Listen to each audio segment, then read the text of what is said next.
Ассалаумағалейкум. Ал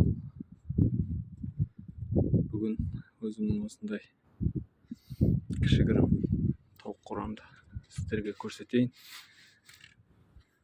Бисмилля.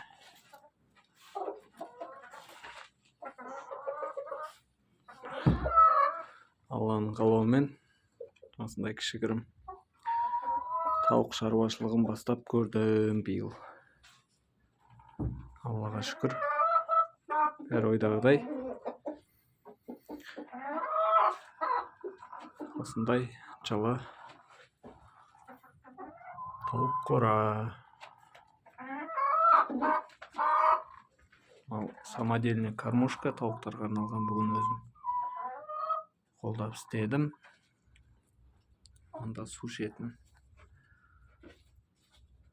трубадан жасалған арнайы жылытқышымен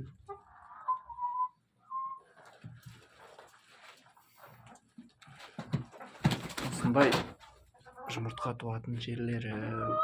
Әзірге тауық аз болғандықтан пока үшеу. Алдағы уақытта тауық көбейіп жатса қоса жатармыз.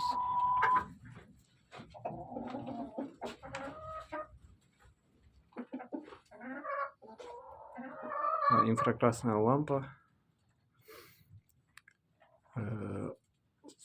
Астана қаласында өткендерде минус 40-45 градус болған кезде осы инфракрасная лампа температураны ұстап тұрды.